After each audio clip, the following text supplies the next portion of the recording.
All right, good afternoon, everyone. We are going to go ahead and get started with today's webinar.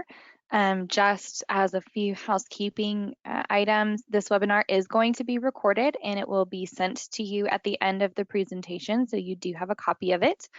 We also post these to our website, so you can view all of our previous webinars. Also, if you have any questions throughout the presentation, feel free to type them into the question box and I will answer all questions at the end. So let's go ahead and get started. My name is Brianna Grimes and I'm going to be your facilitator today. We are going to be talking about the importance of work-life balance, especially in light of COVID-19. So to go over a little bit on our agenda today, we're going to be talking about work-life balance, what it is, how COVID-19 has affected it, what it means to set expectations and make exceptions for employees during this turbulent time, the long-term effects of work-life balance on retaining top talent, and then we'll finish off the presentation today with some action items that you can take immediately and a question and answer period for those of you who have any specific questions.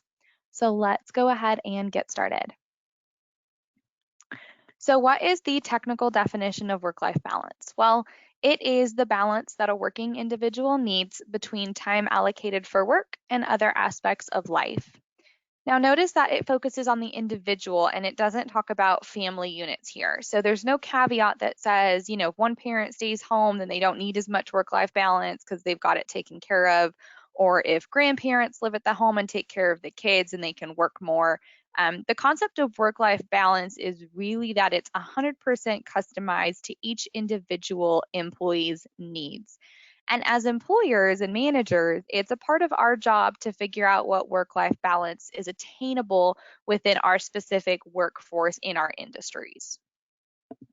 Now, in order to do that, we have to start with an idea of what types of activities make up the life part of the balance. Obviously, we're all very familiar with the work part. So the life part of the balance is really made up of personal interests, family, friends, leisure activities, vacations, traveling, hobbies, or even life maintenance activities like grocery shopping, kids' PTA meetings, award ceremonies, laundry, taking a dog to the vet, things like that. These are all life activities that are mandatory, and employees can't really just opt out of them. They're all a part of life and they come up from here and there. So these are the types of things that I want y'all to keep in mind as we go through the next slides to see how work-life balance can be improved in our workplace cultures overall and what we can do as managers to help that. But first, let's do a reality check, and we'll see where the United States stood in 2019 as far as work-life balance goes. So according to the Harvard Business School survey in 2019, 94% of service professionals put in 50 plus hours of work per week consistently throughout the year. In addition, 40% of workers used their computers after 10 p.m. for work. Now, that may not seem like that big of a deal. I'm sure a lot of you stay up way past 10 p.m. But if you consider the fact that the average adult American wakes up at 6:30 a.m. to get to work, then that means that 40% of your workforce is only getting about 5 to 6 hours of sleep per night.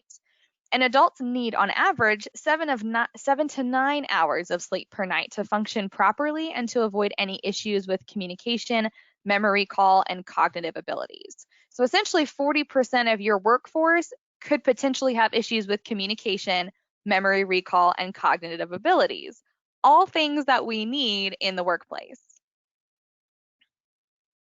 In addition, on average, Americans check their email or IM every 6 minutes throughout the workday. So to put that into perspective, that means that the average American checks it 80 times per 8-hour workday or 500 times per week with that 50-hour average we talked about earlier. That's a lot of time being plugged in and concerned about work. And all this results in our employees taking about 26% of their work home with them each night and on weekends, leaving roughly only 74% of their attention for their family and their personal life on that other portion of the work-life balance. So Overall, our US score in this area is not great. In fact, over 20 other countries are ranked higher than the US when it comes to work life balance. And then there was coronavirus, which has drastically affected work life balance as we know it today. Some employers were able to send most of their employees home to work for their safety and to keep the business going. Other companies were not so lucky because a lot of the jobs could not be done remotely or they were considered essential businesses. So both situations have caused a huge disruption in our definition of work life balance. For those of you whose teams are all working from home, they have no natural work life balance anymore because their home is now their place of work. In fact, multiple case studies have proven that employees who work from home end up working more hours and have a harder time stepping away from work because it is right there in their home. Whilst most employers often see the benefits of this from increased productivity, it only lasts for a short period of time. Then the employees start to experience the increase in employee burnout on the back end, and that actually hurts employers in the long run. The question is now, are your employees possibly getting burned out, or do you have a work life balance culture in place to counteract this effect? Then on the flip side, for people who are not working from home, they have no life or any way to de-stress from work when they get home because of our new normal. They're adjusting to social distancing, kids not going to school full time, older kids possibly being back home and unemployed. Entertainment is closed, gyms are viewed as unsafe, and some of them still haven't opened yet. Vacations have been canceled, sports are canceled, and we all know that Netflix is not coming up with enough new shows for us to binge. So, this new normal can really put a strain on the employee's mental health.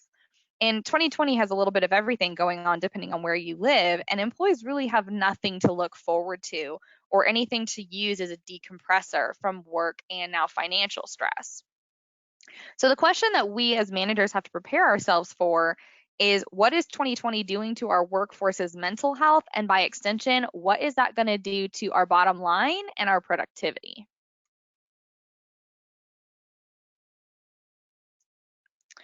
So studies show that since March of 2020, around the time that most employees who could be sent home were sent home, we have seen a drastic increase in depression, boredom, anxiety, stress, frustration, and just overall irritability from our workforce, just to name a few.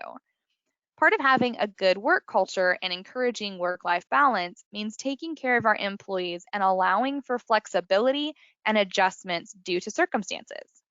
Just like the captain of a ship must maneuver their vessel around obstacles and storms, so must employers and managers. 2020 is probably the biggest storm that some of us in the workplace have seen in our entire careers, and we need employers' support to help guide us through it. So, what can employers and managers do to help encourage a work life balance and help employee mental health overall? Probably the best thing that you can do for any employees to reduce stress in the workplace is to set clear expectations amongst the teams, even if it means setting expectations for things that you may not have had to do before. So, here are a few examples. Set expectations around response time for emails versus IMs and phone calls. Whether working from home or social distancing in the office, we don't have the luxury of popping our head in someone's office to check on them or ask a quick question or pull them into a quick meeting. So it's important for employees to understand the urgency assigned to each method of communication. It is also important to set expectations around required daily or weekly check-ins. How often do you want to hear from your employees? Or how often should your managers be hearing from the employees to get status updates? Also, are you scheduling any type of team meetings for managers to check in with their team overall and communicate any company-wide announcements that are happening so everyone stays engaged? These are all logistics that help promote communication and reduce employee stress. Also, set expectations of a distraction free environment. It is important to be flexible, of course, with kids and spouses and pets in the workplace, and it's hard to be 100% free from distraction when things happen. But it is important that during presentations or meetings with clients and upper level management, especially, that the distractions are managed appropriately. Most companies, even after returning to the office, are still doing most of their meetings virtually because of the social distancing guidelines in the physical workspace. So, in these circumstances, set the expectations of whether video is required or not on these calls, or just defining those new normal versions of virtual meetings so that way the employees know exactly what is expected of them. Encourage employees to take breaks and lunch periods. This seems kind of redundant to say, but making sure employees get time away from the computer or work area to take a walk or play with their kids or go out to eat or just go for a drive just to break up the workday and get them away from the computer is great for mental health. And it allows some of that life part to happen during work hours, but during their pre-expected breaks. Clearly outlining the processes for any IT, internet, or power issues is a huge topic right now. Employers overall are getting frustrated now more than ever with employees not being able to be online at their start times, or having internet outages, or not having videos during meetings, presentations being delayed due to audio connections, things of that nature. And it's very important that your company sets clear procedures regarding what an employee has to do in case of IT issues and who to communicate those issues with. This is going to mitigate stress on both the manager side and on the employee side and just make the whole process easier for everybody. If you're having employees work from the office or even return to the office, make sure that all processes and expectations are very clear. There are a lot of state and local requirements that are being rolled out in regards to returning to the office space, so it's very important to make sure that you prepare for these when you return. It might even be a good idea to have all employees sign and acknowledge these new policies and expectations to protect yourself from any liability as much as possible. Bringing employees back to the office is a huge decision to make. Many large companies are waiting until 2021 to even consider a reintegration plan. But just know that if it is something that you are considering, just don't take it lightly and make sure you're mitigating the risk. For those who are working in the office already or are planning on reintegrating soon, it's important to clarify the processes of employees reporting COVID-19 sick time and confirmed cases accurately so employers can keep track of any cases or exposure internally. It is also strongly encouraged that you be open with your communication regarding possible exposure in the workplace. Remember that you can tell employees that they may have come into contact with a confirmed case, but you cannot tell them who the confirmed case was or any medical or identifying details pertaining to the confirmed case. Overall, setting expectations and being open with your communication is going to be the best way to alleviate stress and ensure your employees feel taken care of in light of the world's current state. Another way to truly empower your employees to have that work life balance is to make reasonable exceptions to the rules as needed. Some of the examples of this might be, creating some personal life time or flex time that allows exempt employees to block up to 1 hour per day to make personal or to do personal items at home. So, walking the dog, doing dishes, helping kids with homeschooling, things like that. These small benefits provide company approved time for life activities, and so it allows the employee to really take control of their work life balance throughout the day. For employees who have kids at home that can't go back to school full time, possibly look into shifting their hours or splitting their day if possible. If you have a company that is open beyond normal business hours or 24/7 or weekends, consider allowing a split shift so they can help with homeschooling in the middle of their workday and then making up those hours during those non-typical work times. Encourage employees to change their online status to on lunch so everyone knows when they're getting something to eat and taking a break from work. Strongly discourage employees from eating at their desks so they can take time away from the computer screens, rest their eyes, rest their bodies, and possibly go get something done that they need to get done. Also, consider allowing employees to work overtime to make up hours that may have missed due to power outages or internet problems, just so they don't miss out on the paycheck that they need to support their families. If any of the employers here are listening and are located in California, this may not be an option for you because California does have a daily overtime law. So you may have to work something else in order to help them make up that hour so you don't have to pay the overtime. If you have a minimum requirement for PTO, for example, employees can only take PTO in increments of 2 hours, consider lowering the minimum increment temporarily so hourly employees have more flexibility to take care of things throughout the day as they're needed. So if they need to take 30 minutes to go help their kid with a math problem or to make lunch for their kids and it's not coordinating with their lunchtime, they can use a half-hour PTO here or a half-hour PTO there. It just allows them more flexibility. All in all, it is important when talking about work-life balance that the employer holds the mentality of what can we do and not, well, we can't do that. And remember, our HR services team is always here to help you if you have questions or you want to look into developing temporary policies or procedures that can help with this flexibility. But you always want to focus on what you can do. It's going to make your employees feel like they truly are valued. Now, in order to be competitive and retain top talent, employers have to be flexible, compassionate, understanding, and proactive in their approach to work life balance. So, with all this work that you have to do on your end, what benefits does your business get from helping to encourage work life balance? Well, remember how we were talking about reducing stress. High levels of stress has been positively correlated to low productivity. So if you need more productivity out of your workforce, they can't be overly stressed about any aspect of their lives. Otherwise, it will inevitably spill into their work. In fact, the American Institute for Stress states that the number one cause of stress in the US amongst employees was balancing their workload. A good practice is to encourage managers to check on their employees and make sure that if the workload is getting to be too much, the employee feels comfortable telling their manager so adjustments can be made accordingly. Also, employee burnout is a real thing and it leads to high turnover, low quality work, and disengaged employees. Burnout comes with symptoms such as depression, lethargy, and lack of concentration.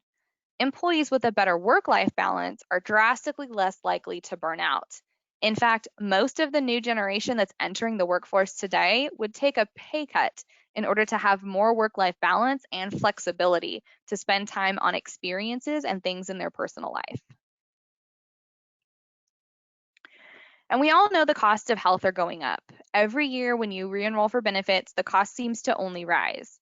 These costs increase even more when your employees are unhealthy and filing health claims to care for preventative illnesses. A better work-life balance encourages a healthy lifestyle, more time to focus on wellness and their overall mental health. These aspects save you as an employer on your bottom line and saves your employees from paying expensive medical bills later in life. Work life balance plays a huge role in your culture, and with the new generations entering the workforce, a healthy work life balance is going to be very pinnacle to retaining top talent and attracting newer talent. So, looking at the big picture, investing in taking care of your employees, encouraging work life balance, and being flexible in these crisis situations can all lead to long term employee retention, which is what we want. So, here are some action items that your company can take right now to help encourage work life balance. Start by reviewing your company culture and current work life balance levels. This may include sending out a simple survey to your employees or getting open feedback or simply conducting roundtables to see what your specific workforce is looking for from you as an employer. Once you have evaluated where you are, start building a strategy for improving your work life balance and set goals for where you want to be 1, 3, even 5 years from now. Here are a couple work life balance strategies that you could use and are good to choose from. The first one is creating a formal work life balance policy or commitment statement for your employees so they understand how important work life balance is to your company culture. Use this to outline exactly how you want work life balance defined for your employees. I've worked with multiple companies that have expressly stated that if employees are not using at least 80% of their PTO in the year, they're going to be in trouble. Now, that statement is lighthearted and it usually rings in a lot of laughter during the meeting, but it feels nice that it was said out loud. I've worked for other companies where I felt guilty every time I took PTO because that's how the culture of the company viewed it, like I was abandoning my team. So, having a written policy or a formal statement makes it okay for employees to engage in self care and use the benefits provided by the employers, like PTO. Also, consider implementing a wellness plan with incentives for your employees tied into your benefits plan. This could include offering more HSA contribution dollars for employees who complete wellness activities. These activities could include yearly physicals or competing in step counter contests or things of that nature. But it incentivizes employees to take care of their physical and mental health. But it also demonstrates your company's commitment to overall wellness and not just job wellness. Just like we talked about earlier, creating a flex time policy for your employees that work from home, it allows them to block out a set amount of time for them to handle their home life responsibilities. And it really does add to that flexibility and that work life balance. And it will also reduce the stress. So this would be especially useful if you are one of those companies considering keeping remote work a part of your work culture even after, you reintegrate, or if you're not considering reintegrating until 2021, this might be a good temporary policy to implement. Provide educational webinars for your employees talking about things like estate planning or nutrition or healthy FICO scores or better sleep. These types of webinars offer employees information and education that help them in their personal life. Pantry is actually looking into offering or starting to offer these employee centric webinars to our clients. And once we kind of get that schedule finalized, we'll definitely send that out to our clients. And if you are interested, please feel free to let me know. Also, encourage unplugged time off when employees are on PTO. Allow them to be 100% on PTO. Make sure that everyone in the company understands that PTO time is sacred and employees should not be bothered unless it is an absolute life or death emergency. Empower your employees to embrace efficiency. I personally love the mantra of work smarter, not harder. An employee who can get a task done in half the time with the same quality should not be or should be rewarded and not punished with more busy work. Efficiency and creativity in the workplace is directly tied to productivity, where longer hours of work usually leads to irritability and depression. So if you have an employee that works efficiently, try to get their input on other tasks that might be needed or not, might need to be made more efficient. And finally, for managers, the most important thing is to lead by example. It starts with management. Allow managers to leave their shift or to leave the work at the end of their shift at least 2 to 3 days out of the week. So it shows that their team that they have work-life balance even as a manager and they're not burning the candle at both ends every day. This will instill a desire for people to want to promote within your company and increase that tenure because they know they won't have to give up their personal lives for a promotion. It also encourages employees to take time off and handle their personal lives as needed to ensure that it doesn't affect their work lives. Well, thank you so much, everyone. I hope you found this webinar informative and took some key points away regarding work-life balance. If you have not done so already, please feel free to type any questions you have into the question box, and I'm going to answer them if there are any. All right, so it doesn't look like there's any questions at this time. If you guys have any, feel free to type them in. But if not, I appreciate your time today. Again, this webinar was recorded and we will be sending you out a copy of the webinar. If you do have any questions or you need any assistance with work-life balance policies, feel free to reach out to either myself or Kathy at our emails or phone numbers. You all have a great rest of your week and have a nice weekend.